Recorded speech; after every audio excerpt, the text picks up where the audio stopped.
Kevin and Steve, founders of Bombers and Sleeves, a clothing and lifestyle brand dedicated to artists, writers, musicians, anyone on a current creative path, or anyone looking to start a creative journey of their own. Our goal with this company and our BombCast is to encourage you to win the internal war of your creative pursuit. Now, what does that mean? Well, we sum it up in 3 words, and those 3 words are bomb your boundaries. Now, what does that mean? Well, let's think about it. What has more intense, focused, explosive energy than a bomb? Not that much fucking else, and so we use that as a metaphor to say if you want your dreams to come true, if you want your creative vision to come through, you got to get intense, focused, and explosive. And so with this show, we bring on guests that embody that bomb your boundaries mentality, and today, of course, is no exception to that. I'm going to hand it over to Steve. He's going to introduce our guests, and we're going to get right into this today, man. Thank you guys, as always, for listening, and let's do it. Yo, what's up, everybody? All right, so excited to introduce you to our next guest. Now, a few things about this man. He's not only one of my favorite people in Nashville and just the coolest cat that I've encountered since my time here, but he's also toured with his childhood hero, Mr. Don Williams. He's had songs recorded by Randy Houser, the legend Merle Haggard, and Vince Gill, plus several others. He's also received a gold record for Randy Houser's album, How Country Feels.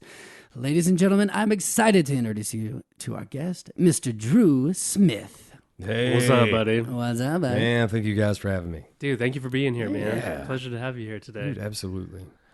Yeah, man. So go ahead and just kind of walk us through, man, like where you're at today and kind of how you got introduced to music in the first place. I know that's a long, winding story, but let's just start from the beginning, man. That usually seems to be the best place to start. Yeah, man. So I write for Demolition. I've been with them almost 3.5 years now. Really love it over there. They're great to me, so I'm happy there as a writer. And then outside of that, and sometimes even tied into that, a lot of times actually tied into that, I produce records. I produce some demos. I play on a few records, play guitar on a few records, that sort of thing. And I mix records as well and mix demos. And so all of those things are, it's a lot of hats. It's a lot of hats. Plus, I think you're leaving out, too, you have an incredible voice. You're an awesome artist, man. Oh, thanks, man. Thank you. Absolutely. The other day, we were at the Listening Room Cafe. You played a song I had never heard before called The Bottom of It. Yeah, brand new. Brand new song. Brand new. Goes up there. Like I shit you not, like my wife's sitting next to me. He gets on the first chorus. It's a sexy song, by the way. Incredibly sexy and very well written. But when you sing it, oh man, with that low voice, it does something. My wife grabs my hand and just squeezes it real tight. And I'm just like, ooh, girl, what you got? Because of this man right here. Yeah, you're welcome. Yeah. Thank you. Thank you. That was it was a great evening. Thanks, man. I was scared to do that. I'd never played that one. Yeah. Ever. Do you get freaked out a little bit before you have to play like a brand new song, or you usually kind of just fuck it? If I've at least done it on the couch, like that's one thing. Okay. But I hadn't even ran through it on the couch, and so I wasn't sure about the key, and it gets wordy in a few places. So it was like, all right, and I couldn't really remember how the bridge went, and by the time I got into it, it was okay. But yeah, that's unnerving. But if I've played it at least a couple of times, I'm okay. It doesn't bother me. Wow, you slayed it, brother. Thanks, You man. Absolutely slayed it. Thanks. I love that song. You need to record it so I can listen to it every night. I'll do that. Thank I'll you. do that just for you. Thank you. So, man, the one of the big things that stuck out for me on the introduction, man, I'd love to hear more about the Don Williams thing, if you don't mind starting there. He has an amazing song, the If Hollywood Don't Need You. Yeah, man. God, that's such a powerful song. One of dude. my very favorites. Yeah, man, so beautifully well written about letting go, man, not keeping someone confined if they like have a dream bigger than that, and then but then taking that and just making it such a cool thing, dude. And the lines about Burt Reynolds, I'm like, this is awesome, man.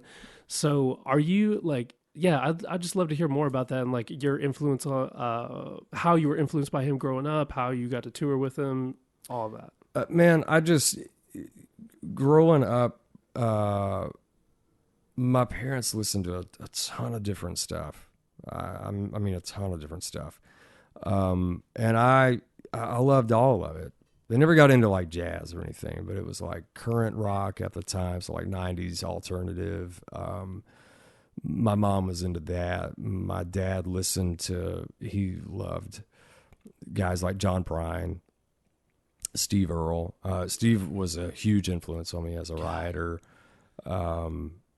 Still is, like I still go through his old records. Wrong, no, man, no.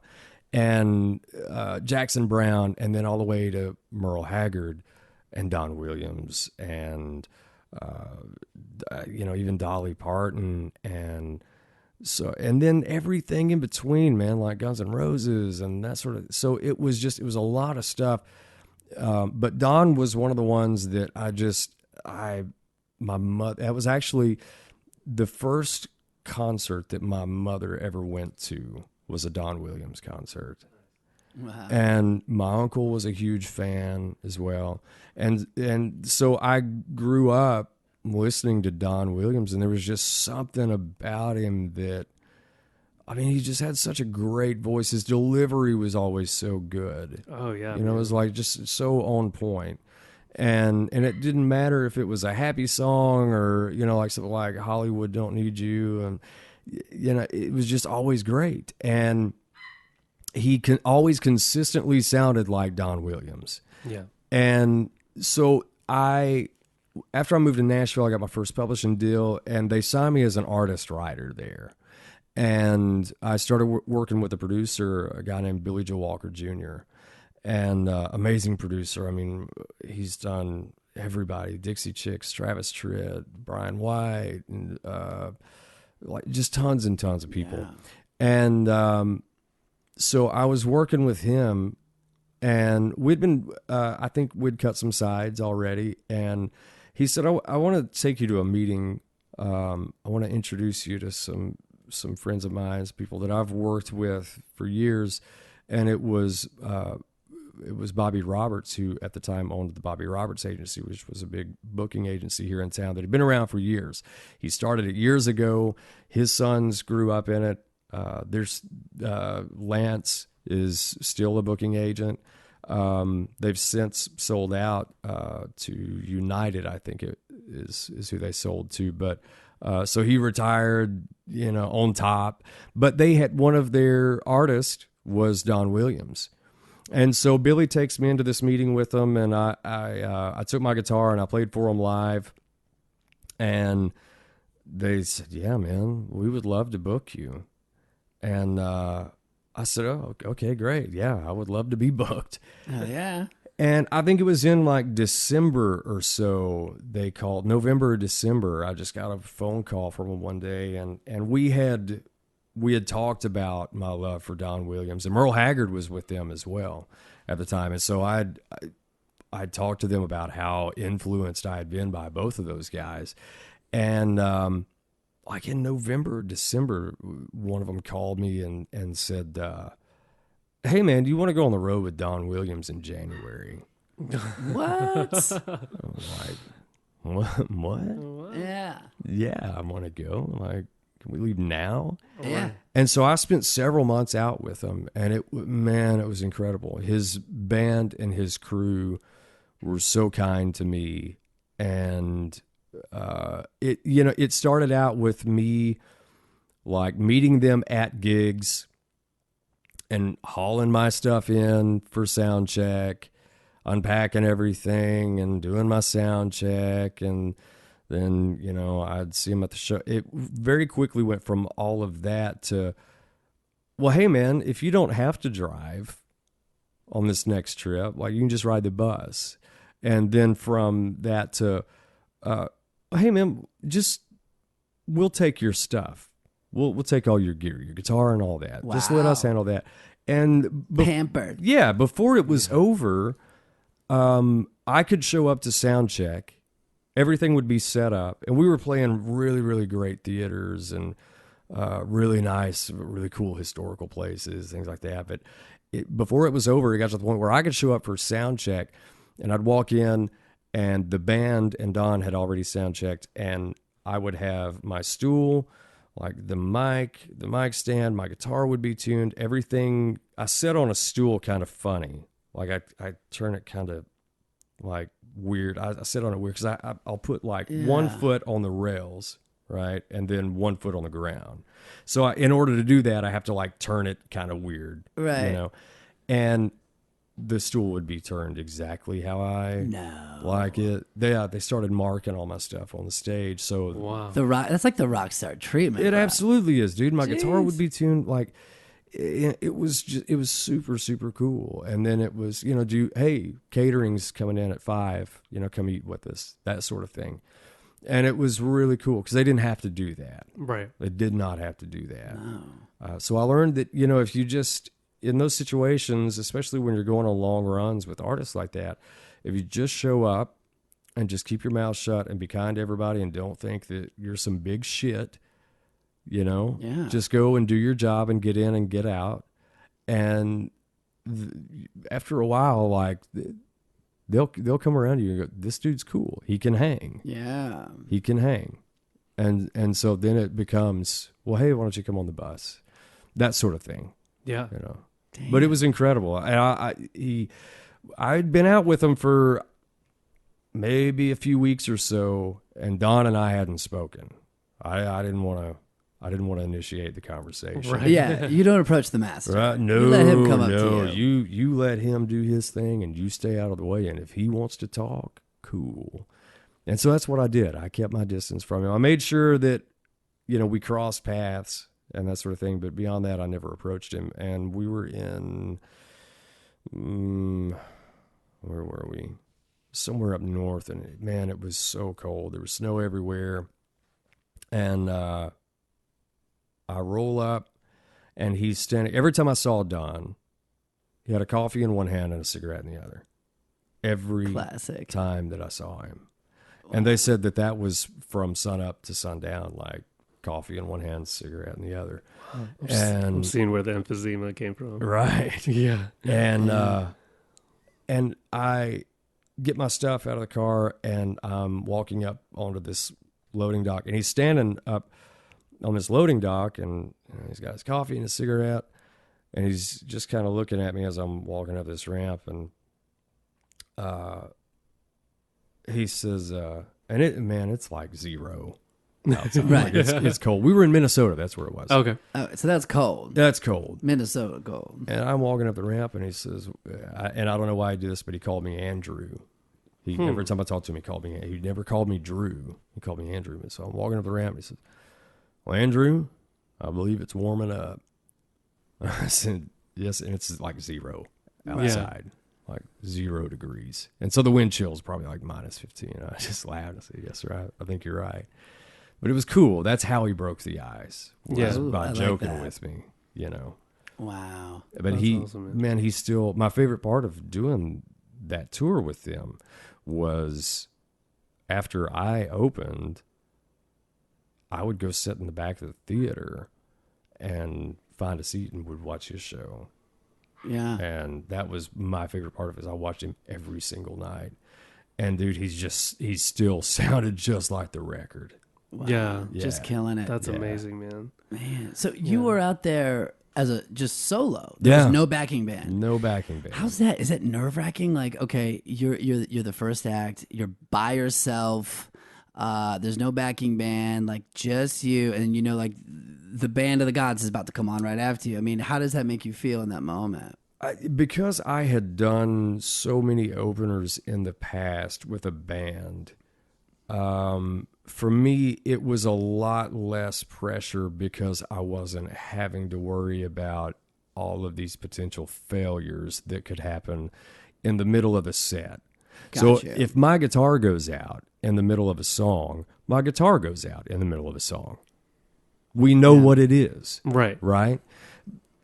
Whereas if you've got a full band out with you, you've got to worry about tubes and amps. You take a situation like that in Minnesota where it's 0 outside, man, you roll an amp, a tube amp, from a trailer to just inside at a loading dock, like that temperature shock. Yeah, man, like Fuck with it, yeah. that can potentially be bad news. You got to worry about shit like that. Totally.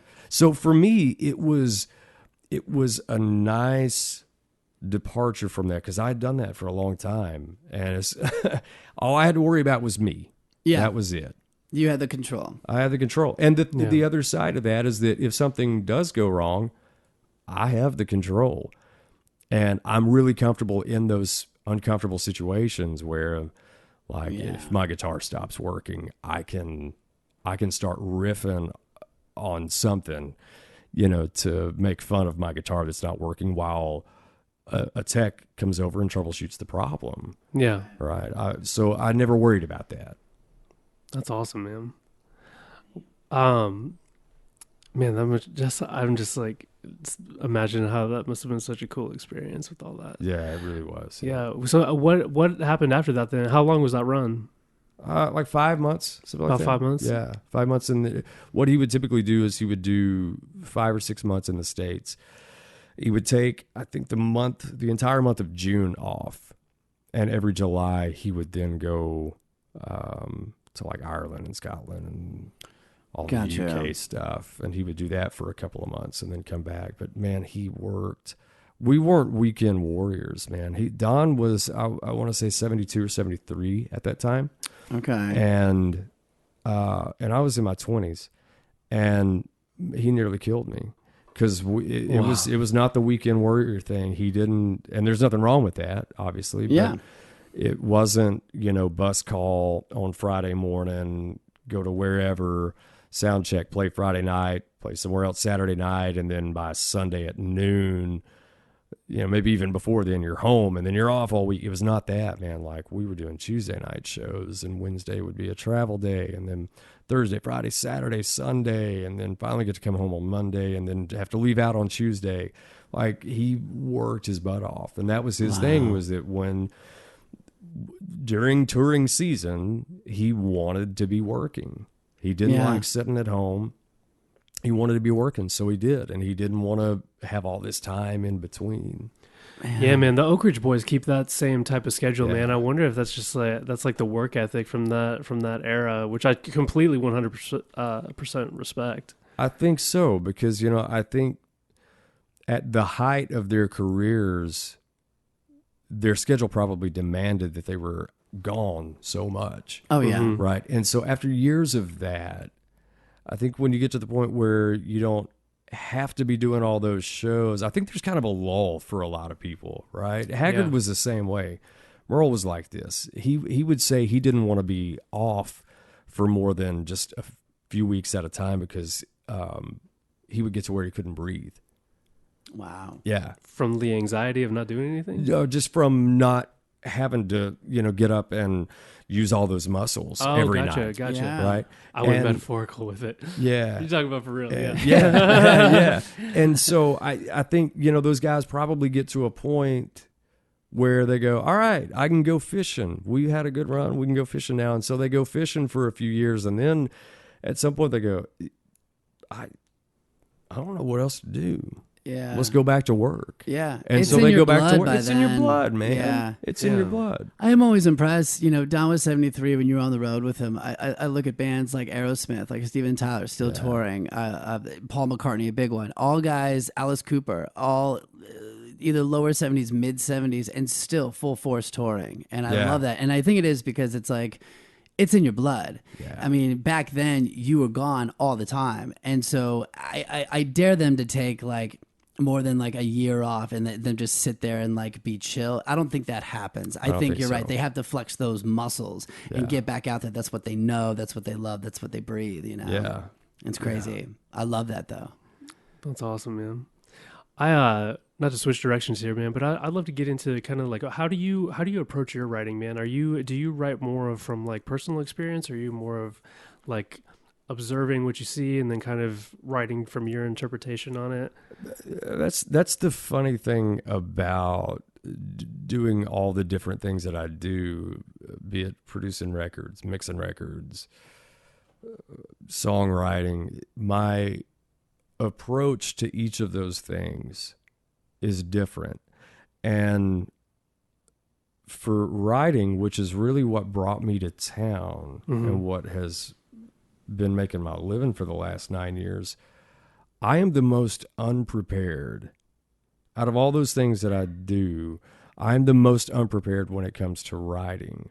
I mean, I've got ideas and that sort of thing, but I don't like when I'm producing a record, or even if I'm like engineering a session or something, or mixing a session. I've got these sheets, man, that I've got printed out. Like they've got my logo on there, and they've got all these different boxes and things like that, where I can I grab like track sheets. So every mic that's on the drum kit, I've got what mic that is, what pre it's going into, who was playing drums. This guy played this song. He played guitar on this track, but he played ukulele on that track, and then he played mandolin and 12-string guitar on this other. Like, I keep all these great notes, and I'm like so prepared, and I spend a ton of time preparing for those sessions, right?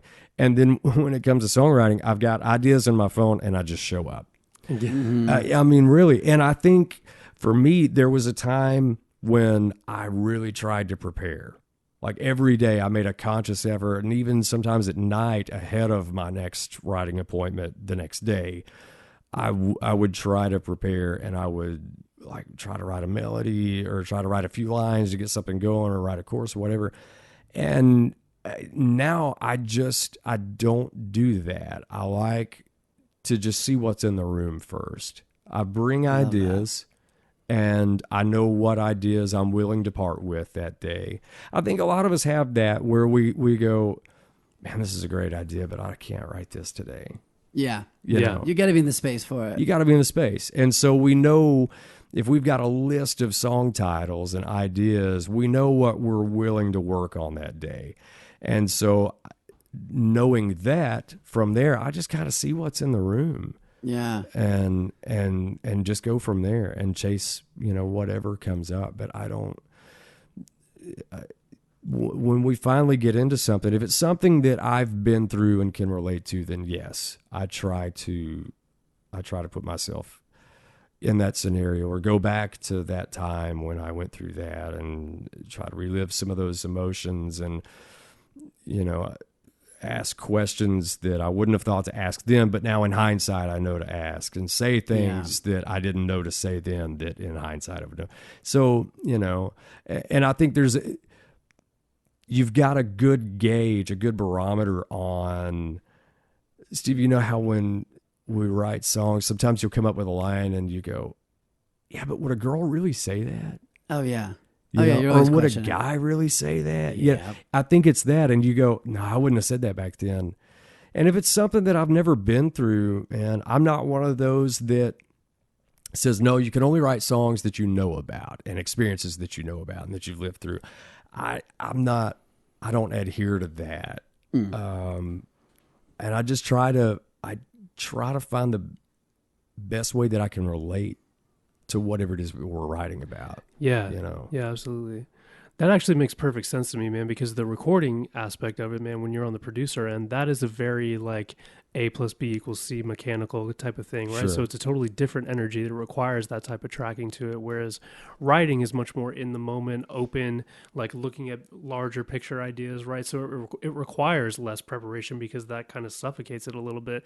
And, I obviously I can't speak from experience since I'm not a songwriter, but it seems from the outside looking in that those two, that is a form of preparing by showing up unprepared. Right. Yeah. For that particular call. Totally. That's a great way to say it. I think I would freak out if I showed up to a writing appointment prepared. Yeah. Because it's been so long since I've done that. But it's like you said, it's different muscles, and that's what I love about doing these different things, writing and producing and mixing, and it's different muscles, and it allows me to still be musical and still create and still be creative while I'm letting this other muscle kind of rest. Yeah. Right. So when I'm producing, I'm not thinking about writing. So those muscles are relaxing, and I still get to be musical, and I still get to create. And when I'm writing, I'm not really thinking about producing. And so that's over there resting, and, so it's cool.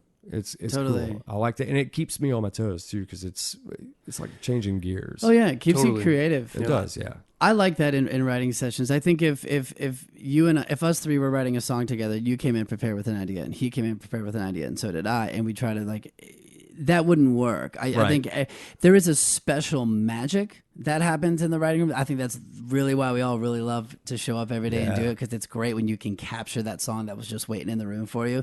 The only way to do that is to kind of just be open to it and not come in prepared to be like, I already know Yeah. what the next 6 lines are going to be. No, you don't. Right. And that's the cool thing about it, is we're going to work together and find those right 6 lines, and it's Right. going to sound fucking awesome. And we created those out Right. of nothing. Right. That's the magic, man. Yeah, absolutely. Absolutely.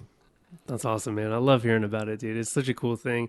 Steve's let me sit in on a couple of writing sessions. Well, we've had a couple of our own, and like I get, while it's not my profession or like something I have anywhere near as much experience as you guys have, I totally get why it's like so just amazing, man. Just the collaborate. There's like something really special does happen in there. So I have a lot of respect for what you guys do. It does, man. Yeah, for sure. And for me, it's a spiritual thing to me. Like Yes. I don't take responsibility for anything that I write, really. I think I'm just the one holding the pen. You know, Yeah. I think those things are gifts. Dude, I love that, man. Have we? I mentioned this on one of our early episodes. Have you read Stephen Pressfield's book, The War of Art? Oh dear God, yes, Dude, okay, so Yeah. are you kind of referring to like the 7 muses kind of thing, to where you kind of show up and like you are that channeling Yeah, kind of- yeah. yeah, Yeah, of it is them, kind of that. of Yeah, their work? Yeah. yeah. What do you? Yeah, dude, I'd love to hear more about that, man. Just like how that book kind of informed you or impacted you, or even actually just go back to like the spiritual side of it, man. I'm intrigued about that. So I was turned on to the War of Art. I was going through what I later found out that we don't acknowledge, a block. Mm-hmm. And I'd never really had one before. I had just come out of a publishing deal, and I'd been out of it for a few months, I think, and just kind of got in a weird spot and got in my head about it and went, well, it's over. It's over. I'm not going to get another deal. I've had all these meetings. Nothing has happened. It's over. And that spun me into this writer's block that I had never had to deal with before. Yeah. And I mean, I couldn't write for the life of me. Like, seriously could not write. Like, just would just lock up, you know, in writing appointments. And so I go to a therapist because I think that's great for just about everybody. Mm-hmm. Yeah, me too. And she said, well, you've got to read The War of Art. And in my head, I heard it as The Art of War. The last thing, like, or what- Sun Tzu. When one. am I going to have time to do that? Yeah. It's like it's that thick, man. Like, I can't Right. read it. And then I finally realized, oh, well, this is a different thing. She's like, Stephen Pressfield. So I bought it immediately. Yeah. And I started reading it, and I could not stop Mm-hmm. because there was an immediate feeling of hope Yes. that I hadn't had in a few months. Like within the first couple of chapters, I went, "This is going to be okay." I think I'm pretty sure this Yeah. is going to be okay. Because that's a very dark place to be in. It when you're is, yeah, blocked. yeah, absolutely, Yeah. absolutely. And I mean, dude, I couldn't even come up with melodies. It was Wow. that bad. Yeah. Yeah, that Um, stress got a hold of you, man, and just blocked all that. It was, shit. and it's weird because I wasn't like dealing with depression or anything like that. It was just I'd just been out of a deal for a few months and was trying to stay afloat financially, and then with that comes less time to write and that sort of thing. And then I got it in my head that it was over and that I was done, and that I had nothing else really to say. I'd used up all the words. I was out of words, and man, that book. I mean, my God, I would recommend it to anybody that does anything in the arts, Mm-hmm. you know, whether it be, you know, painting or whatever. I think it's just such a brilliantly done. And here's maybe my favorite part about it was that he started going through his situations Yeah. where he had blocks. And I think without that, I think that being, like right there at the front of the book, like you open it up and he's like, here's some shit that I went through. Yeah. And you go, whoa, and this guy wrote this and he wrote that. And like he had some huge stuff. And then this thing was made into a movie. My God, like, that whole story behind that is crazy. Yeah, man. And he had blocks after that stuff. Yep, It wasn't prior to his success. It was post success. And while he was coming, he was still like rolling down the roller coaster from that huge high that he had been on. That's when it hit him. And so reading that, I went, okay, I can get next to this because this guy's been through it. This is not just somebody that's like, I've studied this and here's what your problem is and this is what you do to fix it. No, this guy was in a hole for a long time and had to figure out how to dig himself out. And him being a survivor of that just immediately made me a believer. And I went, oh, okay. Yeah. I don't know how many times I read it, several times. But there's a ton of great information in there. There really is, man. Yeah. And the biggest thing I took away from it is just showing up every day to do it. And whatever it is, man. And even if it's bad, that's good because it's something. Yeah. Because that serves the higher creative calling. Because resistance loves when you get complacent is what he says in there. Absolutely. Like resistance loves when you start thinking that you're the shit, which means, of course, and resistance loves when you're starting to get scared of stuff too. And going away from it because that means that it's winning. Resistance cannot stand when you're relentless and show up every day, even, regardless of the outcome, but that you showed up to serve the work, not to serve some ego-based higher, like all that whole section just blew my mind. I was like, yep, I fucking get that. Yeah. It did mine too, because that was something that I was guilty of that. I stopped showing up. And as bad as I hate to say that, I'd stop showing up. Sure, it happens all the time, man. It's easy. Yeah, resistance is slippery like that. Yeah, and it it kicked me back into gear, and I started going to work again. Yeah, and went. So what if I don't have a deal right now? I'm writing with people that do have a deal. Yep. And so I'm being seen. Yeah. And whatever, I'm happy. Yeah. And then it wasn't long. I was in another deal. But there you go. if I wouldn't have went back to work, this would be a much different conversation right now. And some people don't. Some people don't go back to work at all. They let it get to them, and then that's it. Yeah. Well, I'm moving. Yeah. I'm moving back home. Yeah. At least I tried.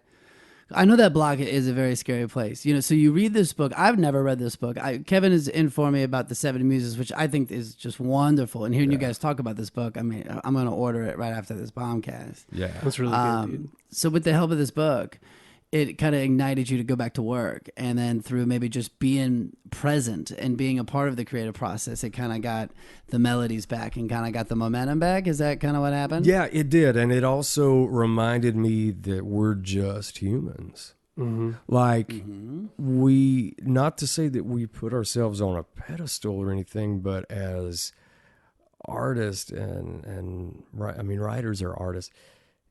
So as artists, we have this thing that I think has probably always been inside us. And that's probably why we write this thing where it's like, nobody understands me. So I have to put words into, I have to weave them into these melodies so that people will listen, right? I got to make it pretty so people will listen. And, I went through this breakup 3 years ago and I'm still dealing with it. So I have to write it. Like we put ourselves through a lot of probably really unnecessary stuff. And it's who we are. And that's what makes us, that's part of what makes us write songs. And with all that being said, I think that we forget that we are humans at the end of the day. We're not, there's no superpowers, not to say that we walk around thinking that we're Superman anyway. It's just I probably shouldn't speak for everybody else, so I'll say for myself, sometimes I just, especially if I go out of Nashville, it's like, I just feel I don't know. I feel like I'm different. Oh yeah. Yeah. Not that I'm more intellectual or more. I've never really felt like part of anything. Like I was never. Yeah. Totally, man. Yeah. I was never in those cliques in school. Right. Me neither. Yeah. Like I was never in any clique. I got along with all of them, really, but I was never a part of any of them. And I think that kind of speaks to what I'm saying. It's like, my life is great. I've always had a great life. I've just kind of felt like an island a lot of it, Right, except with, people like you guys. Yeah. This is what we do. This is what we eat and live and breathe and sleep. Right. And that book, the other part of it was that it reminded me that I'm a human. There's no superpowers to writing songs. Yeah. Any human can write songs. Right. And I'm human. So just go to work. Yeah. Just Yeah. Go to work. Yeah, it's not like you lost, like, oh man, the magic is gone, man. It's like, that's it. It is. It's work. It's like, it's a craft. Songwriting is a craft, and you're right. Anybody could be really good at it. You just got to put the time in and the work, and then you can be great at it. And then you can write really great fucking songs. But you do need to be a creative person. And I think as creative people, we're like, for songwriters, I speak for myself. I'm a big feeler. Like, so I things that people say to me and stuff, like, it might come off the chin a little bit, but no, I feel that shit. And so we like to express ourselves with those words. Right. But one thing I wanted to talk about, when you said you get out of Nashville and you feel like you're different, I totally agree with that. I will say this: we're three guys having a conversation. We live in a very creative. I mean, we live in Music City, so we can sit here and talk about. It's very normal for us. Try having these conversations outside sometimes. You definitely going to be a little bit different. That's just more of a if you're not talking to a creative type person. That's a whole different conversation where I think I always feel different. I'm always like, you're not understanding what I'm really saying. Right. But when you're talking to other creators, it's like, you get what I'm saying, right? Right. So right. it's crazy. I don't know. I just thought I'd make that clear. No, I agree, man. Like outside of, and I've gotten real comfortable in this circle in town. Yeah. Oh yeah. I've gotten real comfortable, like to the point where, I have to try to find some common ground with somebody when I'm outside of town and just run into somebody at a gas station or a diner or wherever. Like I have to try to find some common ground pretty quick, or else I kind of panic, and go, where the hell? Yeah, like, what's going on, man? Yeah. Yeah. So yeah, definitely. Would you say like you have a more like introverted temperament too? I'm really back and forth. Yeah. I'm really, really back and forth. And so I will go, if I go to an event in town, which is rare, I don't get out a ton, which is the introvert side of me. Mm-hmm. When I go out, I am extremely social. Now, and I don't know where this is at, but I've got like a fuel gauge on being social, right? And when I hit empty, I'm like, I got to go. Yeah. Right now, I have to go. Yeah.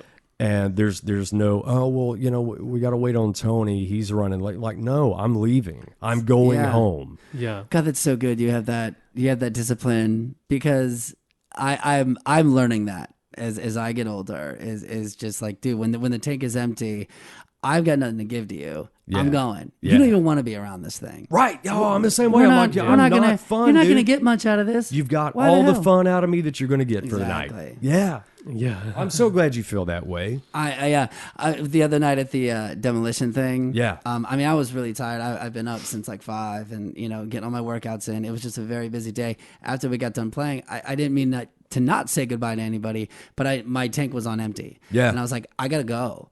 And usually the old me would have stick around and, saying goodbye to a bunch of songwriters after a gig. Right. It's another 2 hours of your day. Oh yeah. So I was just like, I gotta fucking go. But that's a great thing to do if you can have that kind of discipline. Yeah. Is to know when the tank is empty and go. Yeah. Yeah, for sure. The whole reason I bring it up, man, is just because like when you were saying like you didn't really have a clique necessarily, but you got along with everyone, but Yeah. always like kind of felt a little different. So I'm way down the introverted scale. Obviously, like coming into adulthood, I've learned to like be social and like interact and do all that stuff. But like naturally, man, I'm way far on the introverted scale, and I think with that temperament, naturally we're just quiet, obviously quieter, so you observe more, and therefore when you get around a bunch of different social cliques, you've seen that prior to going into it, and you've noticed people's mannerisms, you've noticed how they talk, how this group acts, how that group acts, and therefore when you go around, you can kind of almost chameleon your way into it to the Yeah. point where they're like, oh dude, I like this guy, but then you're like, Yeah. yeah, but I'm still on my own, dude. I'm not like, I'm still a free agent in Still this a lone wolf Yeah. here. yeah, but then when you go over to these to this other group, you could like kind of already know just intuitively because you are a more internal observation geared person, how to act with them too, and so on and so forth. So but then at the same time, like that can be very like isolating and lonely, and that Yeah. can lead to like, you know, just prone to depression and all that stuff. So I'm basically just saying what I went through, and I'm projecting that onto you. Yeah. So forgive me if No, any of that's wrong. no. Preach it. That's Preach it. dead on. That's Cool, dead. I cool. remember I did have an issue with one clique in my very short time in high school, and here's the real downer about not being in a clique, even if you get along with everybody else. So, like, if this group got into it with the football players, and I was in band in school, right? But Yeah. it was like I'd do my band stuff and What'd you play? Trumpet. Hell yeah. Yeah, and so I would do my band stuff, and then that was it. And I would hang out with people in band, but like it wasn't. I don't think I was ever one of the band geeks, you know, Right. because I didn't really even fit into that either.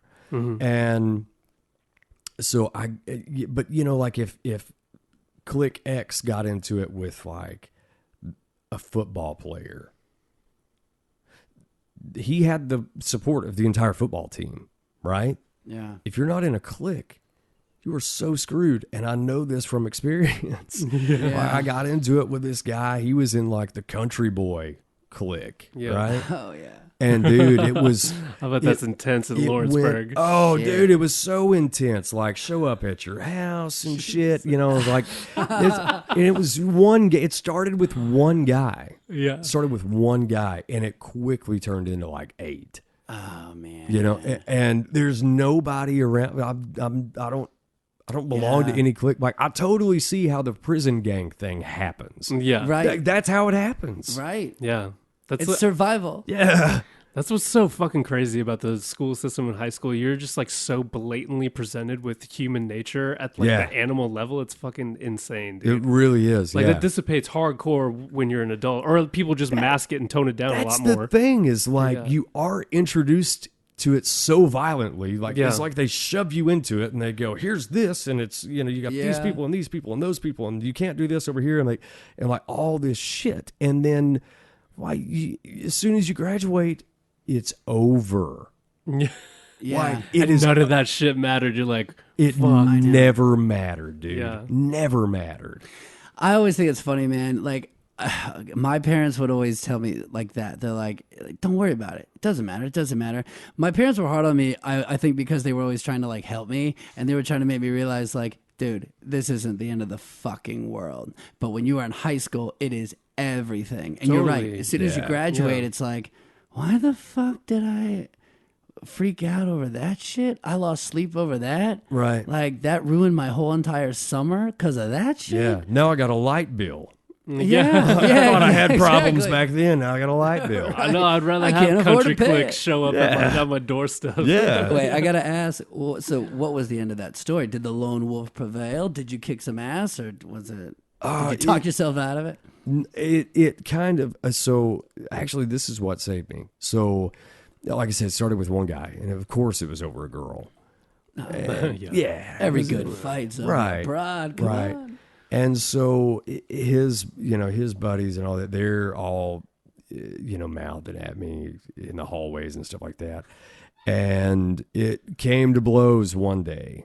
I walked in. It was early in the morning too, man, and I didn't even know the guy. I knew that he was in this clique, but I didn't know who he was. I'd never talked to him, and he gets in my face in the cafeteria before school even starts. And he was a big guy too, and I remember he was like he was older than everybody else because he had failed a couple of times, right? Oh god. And I think that I had mentioned that or something, and that didn't Nice. you know after Sharpshooted he came at me and then that just made it so much worse. So, and there's like principals and teachers pulling us apart in the cafeteria. We end up in the principal's office. We go in there, and so we were told, you know, hey, you guys are going to drop this. We're not going to have this issue. And neither one of us got hurt. Like it wasn't a big deal. And they grabbed us pretty quick. So nothing really, it was more of just kind of a squabble.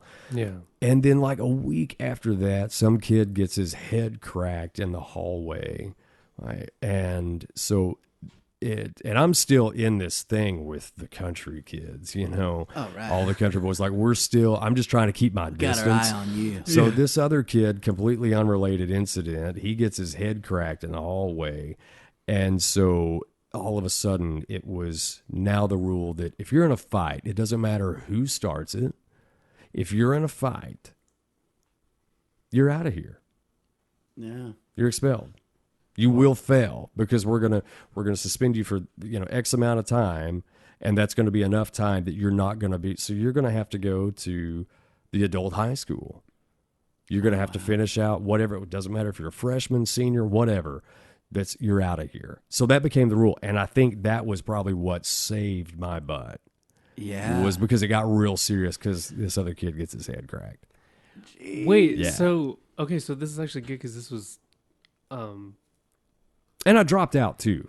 yeah. So Okay. that's a perfect that was also segue. So yeah. did you dropped out unrelated? Oh, totally unrelated. Yeah. Yeah. Okay. Okay. Yeah. Was it to do music? Yeah. Nice. Ooh, Yeah. I love that. My thing, man, I was not doing well in school, and it was because I didn't feel like I was getting anything out of it. And my freshman year, before my freshman year even started, I went in and, you sit down with the guidance counselor and they go, what do you want to do? Do you want to go to college? Do you want to be a welder? Like, what are you into? And so you go through that, and then she goes, okay, well, you should take these classes, or you need to be preparing for college. And in that preparation, you can have these classes. That way, when you get to college, you'll be ready for nursing or whatever. And so I'd sit down with her, and I was like, I just want to play music. Like, that's what I want to do. I want to play music. And she went, okay, well, a lot of these famous singers, they get all this money stolen from them, and they get robbed blind by, their management and their accountants and all this. So you need to take this path, and here's your accounting classes and these algebras and all this other stuff. Yeah. Wow. You would have been like, what? Yeah. Fuck? Are you No. fucking Are you nuts? serious? Oh yeah, dude. And so I end up in accounting. How's that for fear mongering? Nothing about, guys, you can't see Drew Smith, but nothing about him says a fucking counting. Right. Right. Wow. Yeah. You end up in accounting. I end up in accounting, and that really began my hatred for school, because I was in all these classes that she, according to her, were good for me to take and were important in my preparation to do music full time. And there was nothing in it that, I'm sure there was a lot that I could have taken out of it that I chose not to because I was an idiot kid. But I got through my freshman year, and it was halfway through my sophomore year. Well, I guess the beginning of my sophomore year, I just started not showing up, and I would, I'd cut out. I had a car, then I just turned 16. And so, my birthday is June 1st. So if I was right in the middle of the year, so I could, when I started school as a kindergartner, I could have either been the youngest kid in my class or the oldest kid in my class, right? Because of the way that they break up the age groups and all that. Same thing with sports like football and all that. Most of the time, the age or the birth date cutoff was like June 1st. And I would always end up playing sports with kids that were a year older than me because they would put me in this different age bracket. It's the same thing with school, right? So I was driving sooner than a lot of kids that I would have graduated with, right? So, but I would sneak out and I would just go do whatever I wanted to. And I had a job. I had to be at work every day at like 3 or 3:30 in the afternoon. And so I would go to work. That wasn't an issue. But I was working for this local radio station in my hometown. And so I got to be around music, right? So of course I went to work. Yeah. I just hated school. And by the time they figured out that I was skipping all these classes and that I was leaving school and doing all this, they were gonna expel me, or I guess they did expel me. Anyway, so, well, I'll just go to this other high school, in the north end of the county. And they said, yeah, you're not going to do that because we're not going to release your records for them. So you're going to have to, spend your time here if you want to graduate, and you're going to have to take these classes and do summer school and all this other stuff. And I somehow talked the principal into letting me do homeschool. I said, well, okay, well, will you release all my stuff if I do homeschool? And he said, yeah, I'll do that. And so my parents were kind enough to figure out the homeschool program, and I did that for all of 2 or 3 months. And then that was it. And that was the end of it. Shit. And so I later on had to go get my GED, and take my ACTs and all that, which if I would have known that it was going to cost that much money and be that much of a pain to do all that, I'd have just stayed in school. Right. Like it would have been easier to deal it's with. Expensive as shit. Yeah. And it's a lot of stuff. It's a lot of stuff to go through. Ugh. That's crazy, man. Were your parents like sympathetic to your school issues? Oh shit, no. No, so you had to butt heads with them too. Man, my father's Church of Christ preacher. My mother was the secretary of the church for years. And so I'm an only child, and they had just gotten divorced. They've been married for like 20 years, and they just went through this divorce. And because of their positions in the church and being in a small town and all that, it was ugly. But that being said, they had their hands full at the time. And so they didn't notice. I mean, the school didn't even notice that I was skipping classes and leaving halfway through the day. Right. So my parents sure didn't notice that. Gotcha. But they were definitely not sympathetic to it. I think they probably at some point said, well, he's had a rough year. He's been good. Maybe I should be kind of easy on him. But they didn't really show that. They never had that conversation with me for sure. But, it was so late when I'd been doing it for so long that it was like, okay, just let him do homeschool. Maybe he'll do that so he's not a complete failure. Because I was really going to have to go through a lot of stuff just to be able to go back into high school. Like, they were really going to make me pay for it. I think I missed like 26 consecutive days, something like that. Wow. Yeah. Wow. Before they figured it out. 4 wheels and freedom, baby. Yeah. Oh shit. So you do homeschool for 2 or 3 months, and then what? You go back to the radio station, and then are you doing like your own music full time? Like how do you get introduced to? Well, because of my age, I couldn't go into work until like 3:00. Okay. Right? So during the day, I would just sit at the house and play guitar and write songs. Wow. Because that's all I wanted to do. And that was my thing, is it wasn't so much an issue with authority or I'm too good for school or I'm smarter than those teachers. It wasn't like that. I just wanted to play music and just be left alone. Yeah. Like, I don't want to go to PE. I don't want to go do this. I don't want to take accounting. What I want to do is sit in a room and play guitar and write songs and prepare for what I really want to spend the rest of my life doing, not what you think I should be doing. Right. And at the same time, man, like if you, where I get bothered by all that is like a lot of people take the musician stigma and think like you're just wanting to be a burnout and like basically distract yourself via music. But no, if you would have said, if you were fucking Steve Jobs and you were working on your business idea, no one would have a fucking issue with it, right? Like you're some Right. fucking scientific genius that's gonna like engineer stuff. I just hate that it gets a negative stigma for that because it is a very real. You were just following that entrepreneurial call, right? And your vehicle of entrepreneurship in this case is being a musician, man. And so, yeah.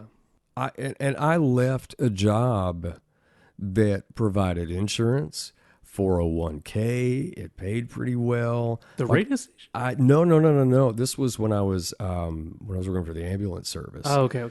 I left that to do music full time. I had insurance, Oh my God. something that I haven't had in years. Right. I had retirement, something that I'll probably never have at this point. Right. I had security. I left all of those nice, pretty things in order to pursue this. And so I'm the same as you, where people go, well, you just want to take it easy for the rest of your life. Dude, I had it easy when I was working for the ambulance service. Right. How old were you when you were doing that? Like 20 or 19, 20-ish, Okay. to like 23, 24, something like that. Okay. Yeah. So were you like an EMS or just like Yeah, part I of was it? in EMS. Yeah, I was an EMT and then advanced and then intravenous therapist. Wow. Yeah. Damn. Yeah. I did some that is crazy. neonatal specialty stuff as well, which was cool. Oh yeah. But yeah, I left that That's amazing. to though. go lose a house and Well, all hey. that Well, shit, so talk about that, man. Yeah. So just kind of take us through that. So just briefly touch on how you got started into that, and then like what you felt internally to get you out of that. into the EMS thing. Yeah. What got me into that was I was 18 and I had no backup plan. Gotcha. And I had gotten a lot of pressure from my family about that, and rightfully so. And this, hey, if this is what you want to do, like, we'll support you, but you've got to come up with a backup plan, because you're an only child, dude. We're not going to be around forever. Like you need to prepare. And if the music thing works out, great. And if it doesn't, cool. You've still got something to fall back onto. And I was like, oh, all right. And I had gotten into the volunteer fire department, and I was an extrication tech for them. So like Jaws of Life, that sort of thing. And I quickly found out that I'm not into fire.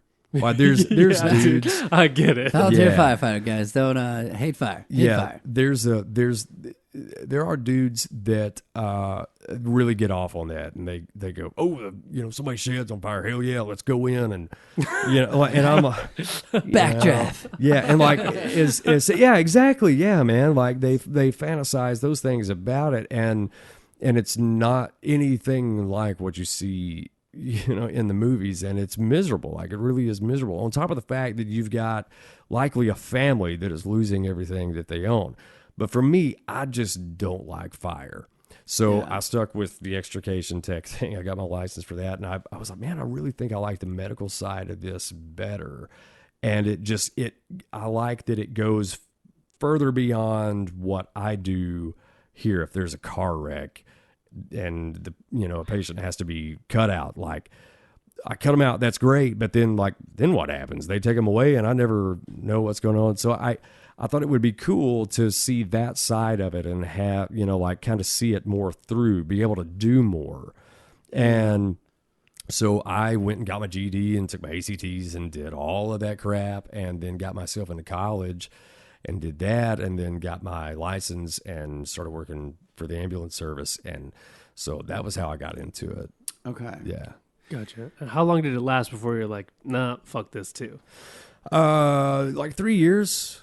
Yeah. Okay. It was like 2005 to 2008. And at the time I wasn't over it. Like I still enjoyed it, Oh, okay. but I knew Sorry that to jump the gun on that. No, it's not jumping the gun at all. Like, you would assume that was Yeah. what happened. I think that's probably how a lot of people finally get to where they want to go, is they get tired of whatever shit Right, they're they've had dealing with. enough. You know? Yes. Yeah. But that wasn't the case for me. And I actually had a boss that called me one night, and I had been, so I worked like 24/48s, and then I got put on this other weird shift, and I was playing gigs downtown, like on my days off, or like during the day before I would have my shift at night, and I was doing way too much, but I was young then, so I had the stamina for it. The energy. But I probably wasn't performing really well, just because I was so tired. And I had a boss that called me one night, and he said, "Man, I know that you really love this music thing. I know it's what you really want to do. This is always going to be here.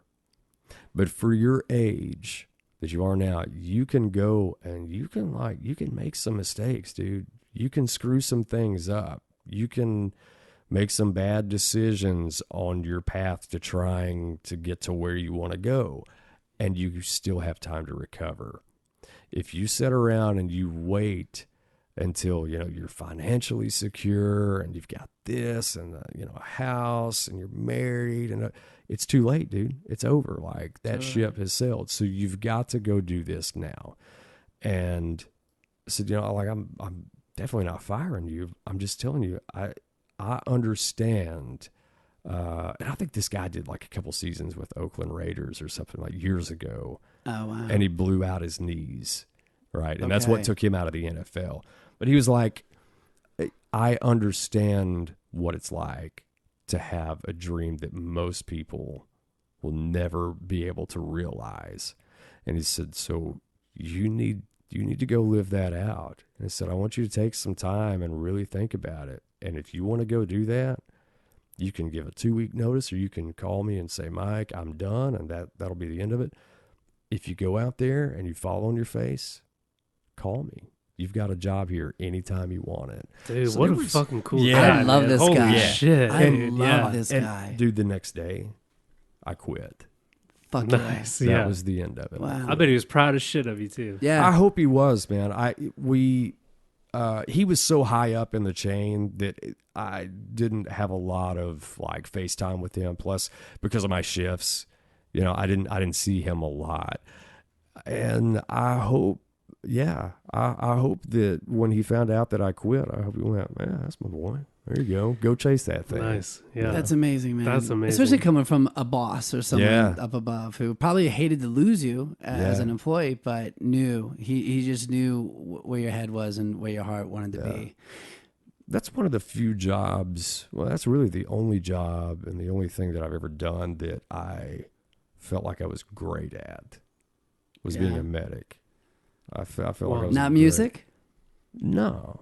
No, not great. I think I've been real blessed and real lucky. Always getting better, though. Always surprising yourself. Yeah, definitely growing for sure. Yeah. But that has been the only thing that I could confidently say.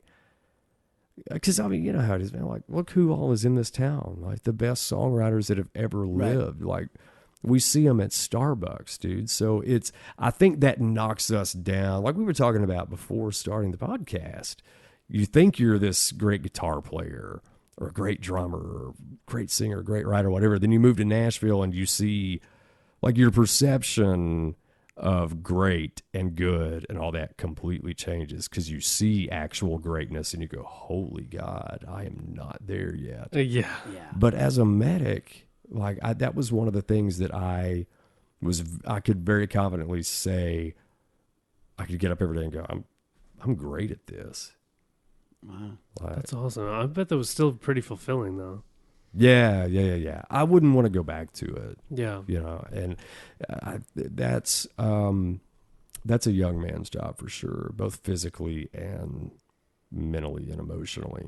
I can imagine. Yeah, I could definitely. You can let that stuff roll a lot more easily when you're young like that and you don't have a wife and kids and those things, You're still kind of in that indestructible mentality.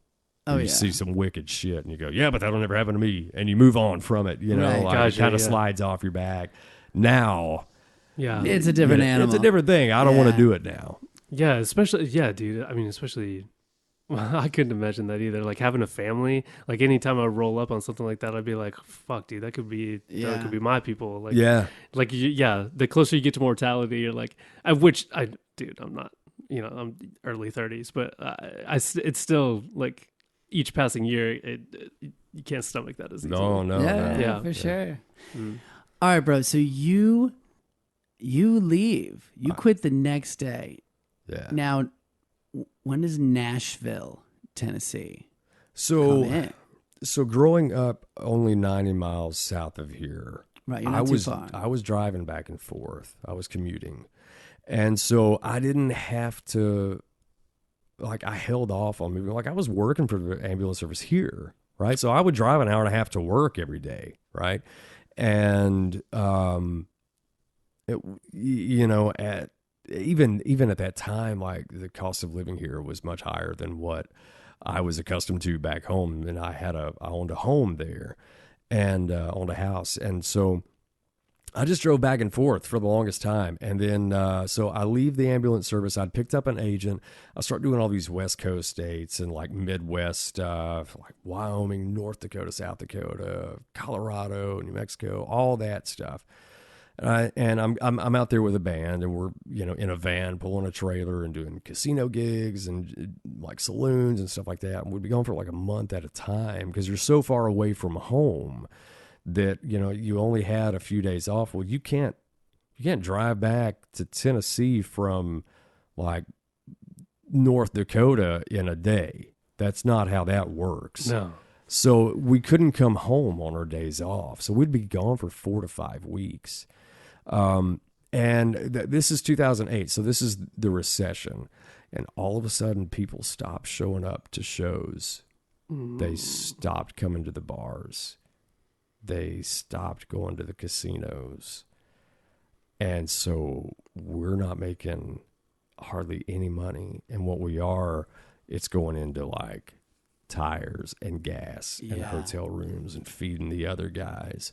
There was a week in Minot, North Dakota, where I ate 1 pack of ramen noodles a day for like 5 or 6 days. Wow. Jeez. Because I just didn't have the money.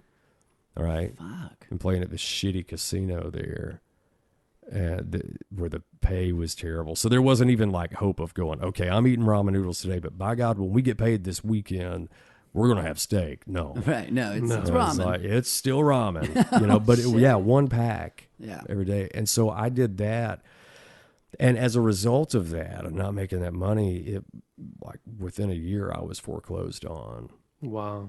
And it was at that point that, and they were getting ready to repossess my car. I knew that was like the next step.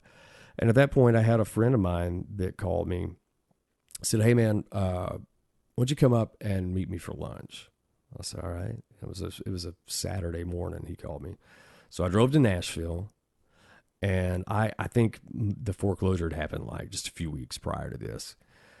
I drove up. We met at Rippy's.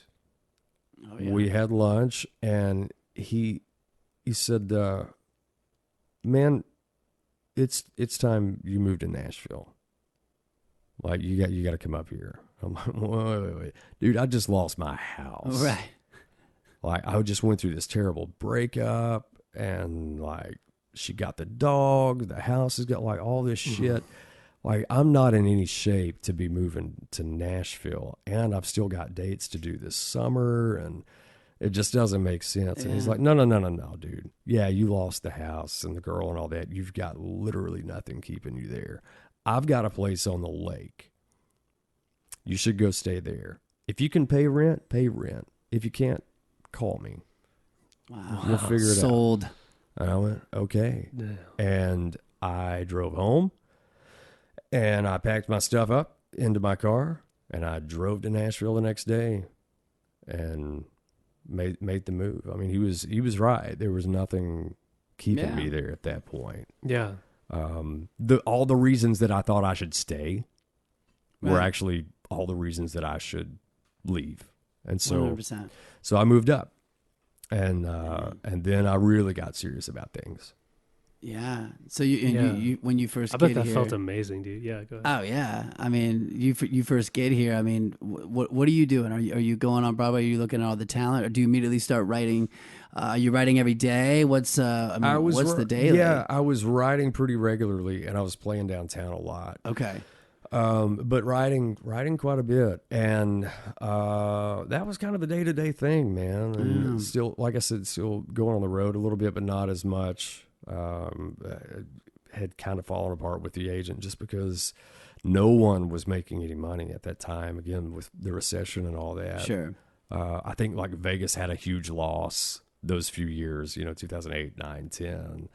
So like if Vegas is feeling it, so is everybody else, Yeah. And so there really wasn't any point in driving 24 hours to a casino gig when we were going to make $1,500 for 5 nights. Stupid. That Stupid. sucks, dude. Yeah. That's ridiculous. Doesn't make sense at all. Yeah. So it says here, and I'm really curious about this. I know Kev is too. So you're now in Nashville, and there is a man by the name of Jamie Johnson who writes a song called "In Color," which arguably is probably one of the best country songs I think of all time. Just right. Can't touch that. You just can't touch that song. He takes you under his wing a little bit. How is that? What's that story like? So,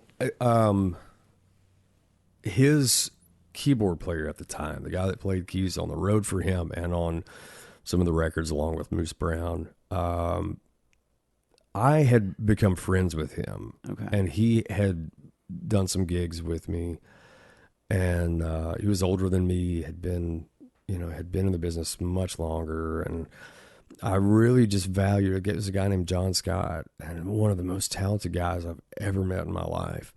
And man, I hung on every word that he said because I knew that he knew what he was talking about. And so he was, in Jamie's band and playing on the records and all that, and In Color had just exploded. And he, he was just always so kind to me. He said, you know what? He said, I think he'd heard of some of my original songs. He said, you know what, man? I need to introduce you to a guy named Wade Battle. And Wade is Jamie's band leader and also co-produced that record that In Color was on. I think that record was titled That Lonesome Song. Yeah. Okay, yeah. That sounds right. And I said, yeah, man, yeah. Like, I knew who Wade was, he's like a guitar god. And I said, yeah, dude, I would love to meet him. Can you give me a meeting? He's like, yeah. So he tells Wade about me. Wade agrees to meet me. And I went and met him at a studio one day, and I gave him a CD of some of my demos. And they got on the bus that afternoon to go on the road, and he called me or texted me that night. He had been listening to my stuff on the bus, and he was like, we got to write when I get back into town, Hollis. I love what you're doing, man. And so they were back in town a few days later, and he was writing for Bug, which used to be Windswept, which is now BMG. He had a deal over there and had I guess that was the time he had his Brett Eldridge single. And so he had a lot going on, man, a whole lot going on. And went and met him, and we wrote, and then that relationship started growing very, very quickly. And he's like, man, you should come hang out on the bus and that sort of thing. And that's just kind of how it evolved. And that group, he and Kevin Grant, who's one of my very best friends in the world, everybody in town calls him Swine. He's session bass player, Okay. Swine had co-produced that record as well, and that whole group just kind of surrounded me. I don't know why they liked me so much, because I wasn't Jamie, Yeah. was not Jamie. I didn't look like Jamie. I didn't talk like Jamie. I didn't write as good as Jamie. So They saw something in you that I guess so, because all of those guys, when I would see them on stage together and hear them on the records and that sort of thing, I'd go, yeah, that's a Jamie Johnson band. All those guys are supposed to be together. And I didn't feel like I was like that, but for whatever reason they did. And so I got a ton of guidance and a ton of support from those guys, and got to ride the bus and, do some really, really cool stuff with them. And ultimately that helped me get my first writing deal. Wow. Yeah. Wow, that's amazing, man. What a cool story. Yeah, You've look at had you, like, living what's that? I was just saying, Don Williams bus, now this guy's bus. Like, dude, you just get on every bus, man. It's every I know the bus, theme yeah. in your whole story is like the right people just show up at the right times in your Yeah. life. That's pretty amazing, man. Are you walking around kind of in tune for those opportunities, or has that just seemed like to kind of happen just out of No, nowhere? I don't. That's a great question, man. That's a really great question, because I feel like as a songwriter, see, you tell me if you're like this, like my antennas are always up. Totally. Like I'm always like, where's the idea? I'm eavesdropping and shit at Starbucks, and like, I mean, really, Yeah, like you'll my creep it antenna, out. or if, to see someone on a billboard, whatever, like, you start writing it down. But I don't think that I've ever. I know a lot of entrepreneurs are like that. Like, they're great about that. They're great about, like, they can spot somebody in Walmart and go, I need to know that guy. Yeah. Yeah. Like, I can't do that. I think it's just, like I said earlier, man, I think I've just been really, really blessed with the people in my life. And so I don't think I'm ever, I know it when it happens. I know when I meet somebody where I go, I like this person. I think we're supposed to do something. We're at least supposed to know each other. There's a reason for it. But I'm never creeping at Whole Foods or anything like that. For sure. Yeah. Yeah. I did creep the other day. I have a creep story real quick. Ooh. Yeah. So I'm walking down the street over here, just walking in the neighborhood, and we live by Christ the King Church. Mm-hmm. And who walks in front of me? One of my idols, Mr. Chris Isaac. Oh, wow. Dude, the Wicked Game himself, man. Wow. Yeah. So I've ran into him at Whole Foods before, and he was behind me, and I couldn't even look him in the eye. I could not. Like, he's just one of those guys, man, where like his records did so much for me that I just got scared. Yep. You know what I'm saying? Yep. So he's he's walking in front of me, and I'm like, my Chrissy's next to me, and she's like, that's Chris Isaac. I'm like, yeah, I fucking know. I could like sense him miles away. You I could was like, smell him, couldn't you? I could smell it. I smell Chris Isaac. But I take out, this is so creepy. He's walking in front of me like, I don't know, 20 feet maybe. I take out the video. And at this point, he could have been anybody, because I filmed his back walking up to church. But I said it to Kev. I was like, dude, Chris Isaac was in front of me. I had to film it. I filmed it. I paparazzi'd him. I filmed his back. That is creepy, buddy. But dude, I mean, it was pretty cool, but definitely cool. creepy. What's crazy though is even from the back you can tell it's him. I mean, there's a swag to him. There's like, that's cool, yeah, man. I know that's Chris Isaac even from the back. I've dodged Steve Earle twice because for the same reason. Yeah. Sometimes you're afraid, I think, that they're going to let you down, especially if they're like a hero of yours. That's absolutely my deal with him. Yeah. Yeah. If you did go up to say something he was a shitbag to, it would ruin everything. Oh, it would ruin his music. So you just don't say anything. Yeah. Just enjoy that moment. Yeah. Yeah, I feel that. That's awesome, man. Well, damn, we have covered a lot of ground, dude. I love this, man. What's bring us to present day, man? What's on deck for you, like, going forward now? What are you excited about currently? Oh man, the thing that I think I'm most excited about is I just cut a project on one of my very best friends, a guy named Jason Jones. He's been in town for a long time.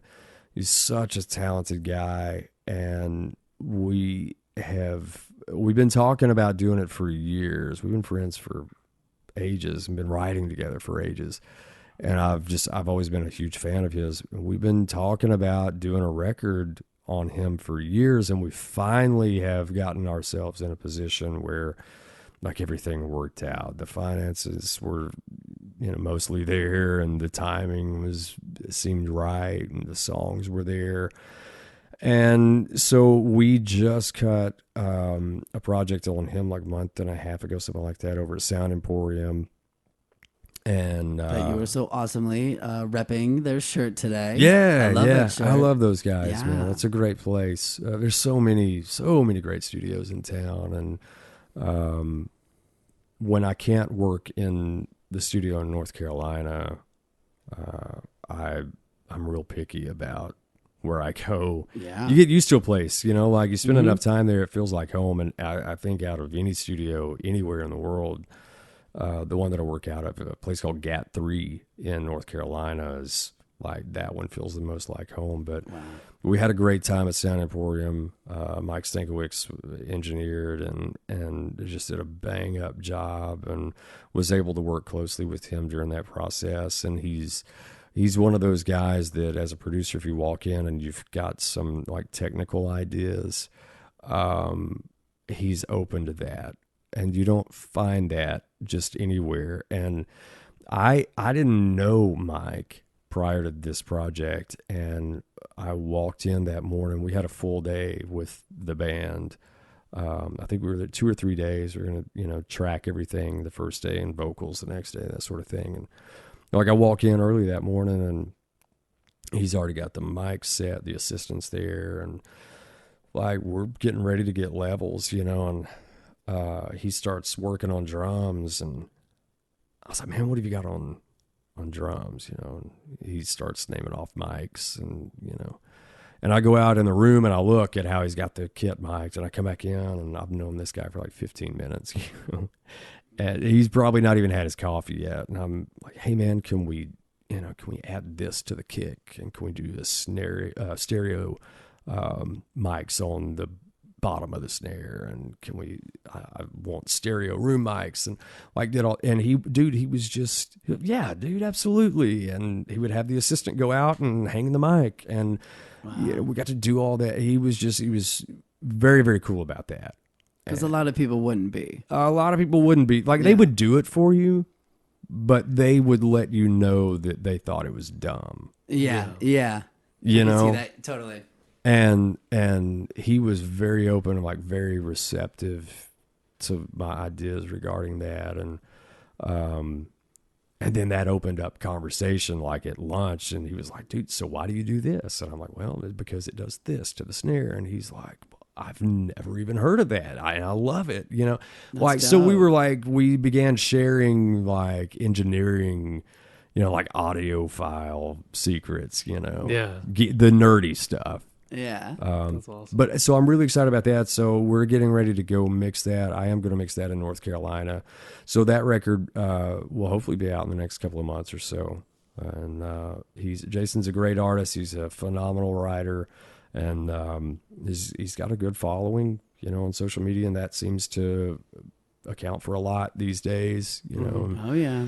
So and he's building a really good team around him, and I'm not including myself in that group. He's building some people that have been around for a long time, that are still heavy in the game, still very successful in the game. And so I think part of that, part of producing right now, I think that job has turned also into figuring out how to navigate through the streaming waters that we're in now, and how to keep an artist alive, or help an artist, guide an artist through how to keep himself alive with the state of streaming. And it's weird that it's become that, like, so it's another role, but I kind of enjoy that. I kind of enjoy figuring out, additional ways to make money at shows or off the records or whatever. Yeah, there's always money to be made. Yeah, it's out there. The music industry now, you just got to get creative about it. Because for the streaming, it's mainly like the masters, I think, that get whoever owns the master is going to get the biggest chunk of money. Writers aren't making nearly anything off of it now, and I don't even know what the artist is making off of it. It's very few too. So it's interesting. That's an interesting program to even get into, but.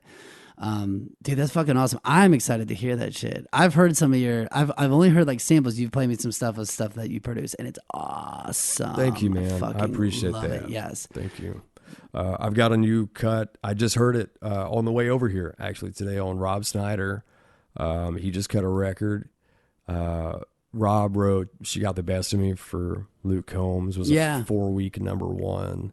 Oh, yeah. And he's such a sweet guy. I've known him for such a long time, and a great talent. And I'm so happy to see him having a great amount of success. I think somebody told me last night, or a couple days ago, that he's got like the new Luke single that's the one that's on deck, whatever it's called.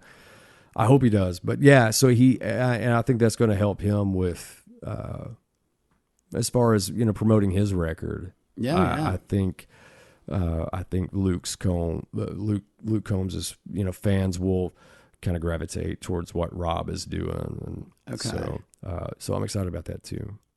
I fucking love Luke Combs, by the way. Dude, oh, yeah, he's badass, man. Ben, I think out of the last like 5 years in country music, he's been one of those things that came out where I'm like immediately a fan. Yeah. And everything he does, I'm hooked on it, man. It's like him and Stapleton for me. I don't care. They could make fart noises with their mouth in a microphone. I'd be like, that's fucking badass. And I love that. Yeah. And it seems to come pretty natural for him. Oh yeah. Very effortless, that guy. Yeah. And a lot of artists, man, when you get to the song, like your freshman record is one thing. Right. You might get lucky there. It's the sophomore record that kind of makes or breaks. I've always said that. Yes. Yeah, that's, dude. You have your whole life to write that first record. Yeah, man. What's the sophomore sound like, man? All those years to write that first record. And then now in 6 months' time, you got to write something better. Yep. As good or better. And that's dangerous territory, man. That's where a lot of them crash and burn. And I think, I might be really wrong about this, but I think if he wants to be, he's going to be around for a long, long time. Yeah. Yeah. I definitely feel that. Man, his genuine reaction to being a member of the Grand Ole Opry was like, that was so Wasn't that cool. great? That was amazing to watch, dude. That got me, man. I cried instantly watching his reaction. Yeah. I was like, when he like doubled over on the knees, I was like, God, that must feel. That to me was cooler than watching any team win a Super Bowl or anything. I was like, man, that's a dude that like really would die for this, and he deserves every second of what he's feeling right now. And I greatly respect the fact that he's really being true to his roots and what he grew up on, and this thing he did with Brooks and Dunn, and like you hear those influences in his music, which is really rare these days. Like we hear a lot of artists that say, yeah, man, hell, I grew up in, West Virginia. And then it's like when they sing, it's nothing like that. You don't hear like those. Yeah. Their twang is gone and they're doing that pop thing. And you go, what the shit? Yeah. Yeah, exactly. What? Yeah, I thought you grew up on Garth. Like, what happened? Yeah, that's what you said. That's what's on your bio. Yeah. Was that just some marketing shit? Right. Yeah, fuck. Right. And when you listen to Luke's records, man, like you hear those things, you hear those influences, and he's still writing like that. And he's writing stuff that's got meat on the bones. And I think, I hope at least anyway, that gives some people, I hope it allows some people to be bold again. Yes, 100%, man. Because it's working. Yeah. It's working. I think a lot of country music fans are like, finally. Right. Like someone's still doing that shit, and he's doing it in a modern way. Yeah. But they're hearing those influences, and you're right. You don't hear that much on country radio. It is a lot of pop, which I'm not mad at some of that stuff. No. But it's nice to hear like those roots, man. It and is. He sings it like he lives it, and it's just it's so fucking tasty on the ears, man. Yeah. So we're at the point of the BombCast where we like to ask our special guests this question. This is kind of the slogan of our brand here, and to answer it, man, there's no right or wrong answer. You just say whatever's on the top of your head or whatever comes out of your heart. But what does Bomb Your Boundaries mean to you? So I had forgotten that you had mentioned that to me, so I was unable to prepare for it. So this is going to be straight off the cuff, Ooh, for I better like or worse. it. I like that. I'll speak for myself when I say that the boundaries that I put around myself, I have put there, and I've allowed them to be there. And what I have figured out is that they're all fear-based. They're all fear-based boundaries. Yes. And there was a time when I wouldn't have believed that. And it wasn't that long ago either. Probably just a few years ago, I would have and did make excuses about a lot of things. Go, well, I can't do that because, I need to do this. I need to wait until I can do this thing over here so that I can do this thing correctly. And things like putting out another record, that's something that I'm going to have out in 2020 finally, and I've been talking about it for years. And I finally realized that it wasn't because I don't have time, and it wasn't because I don't have the means, because I've got all the tools, I've got all the knowledge to do that at the house, right? Yeah. I could do it at 3 o'clock in the morning if I want. I can make a record with what we've got these days. You can make records in your bedroom at 3 o'clock in the morning if you want. And I've had these tools and the knowledge how to do this for years. And this is one of many examples of things that I've made excuses for. And I would, over the years I've said, well, I don't have the time and I don't have the money, or, I've got, I'm trying to narrow down the songs and all that. And, here's the deal, man. I'm terrified to put out a record because I'm terrified of the reception, right? And the feedback with that, because that can really be heartbreaking. And as much as I hate to admit that, it's the honest to God's truth.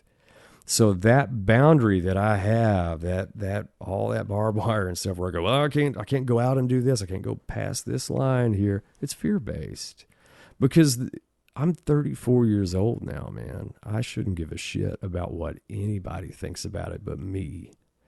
And that's easier said than done. But I have gotten to a place where I'm okay if someone doesn't like it, or if someone goes, geez, these are not happy songs. This is a dark record. Okay. Well, cool. Go listen. If you need happy, go listen to thousands of other artists that are out there doing happy things.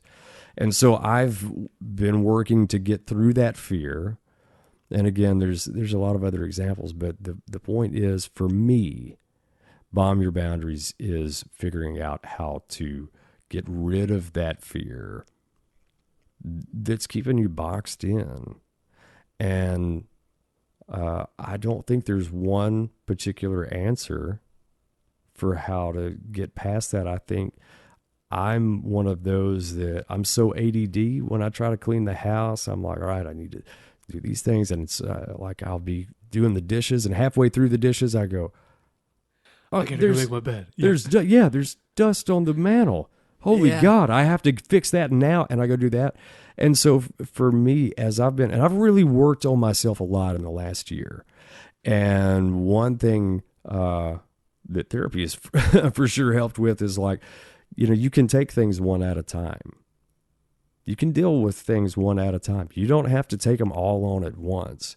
And so those things that are keeping me bound to just doing the same thing day after day and week after week and year after year, I can now approach those and go, okay, here's why I haven't put out a record in 4 years.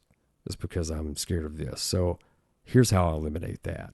And here's why I'm not doing this. And here's why my website sucks. And that sort of thing. And so for me, it's getting rid of fear-based anxieties and boundaries. And I think that I'm probably in a better spot now with that than I've ever been. Thank God. So that's what it means to me, man. It's just getting rid of the fear. Dude, I want to give you like a standing ovation for that. That is exactly the way, pretty much spot on the way we define it too. Yeah. So that's awesome, dude.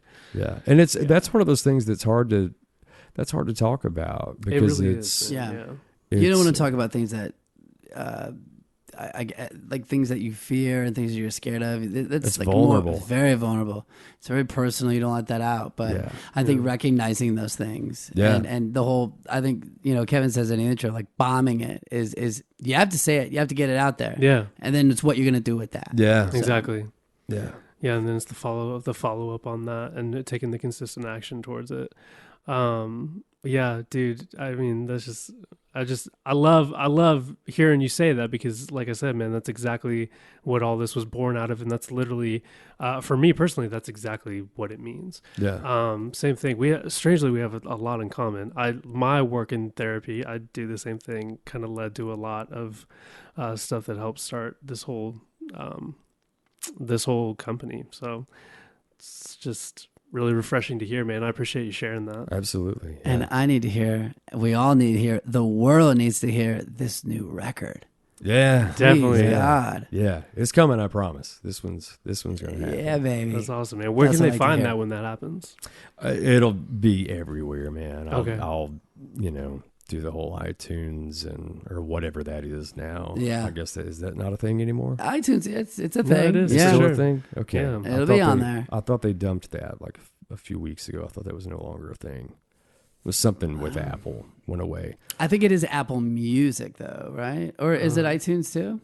I have no idea. Yeah. Fuck. So it'll be on Spotify and all that good stuff. My website is currently down right now. I'm getting ready to finally do a makeover on it after, like I said, like 4 years. Hell yeah. Nice. And I'm looking forward to that because I'm going to be incorporating, for all these years, it's just been like Drew Smith, like the artist. And it would have, news and things like that about cuts or whatever that I have. But I'm now going to incorporate the producing and mixing and all that into it. And to show just the different things that I'm doing. And because I'm not great with social media. So a lot of people see me in scenarios and go, oh yeah, he writes, and they have no idea that I produce, or they see me, working with an artist and they go, yeah, he's a producer, and they have no idea that I've write songs and have a publishing deal and all that. So Right. hopefully this helps people see more of what I do. Hell yeah. That's awesome, man. I'm excited for that. So where can you throw out your social media handles and all that stuff? Like, where do people find you online? Yeah, everything is just Drew Smith Live. Okay.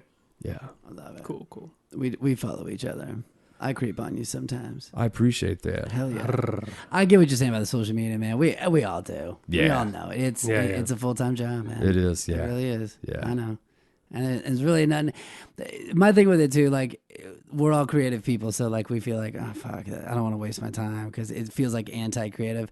I've noticed, just find creative ways to do it, and maybe That's a great idea, It man. could be more fun. You just gotta find whatever works for you. That's a great idea.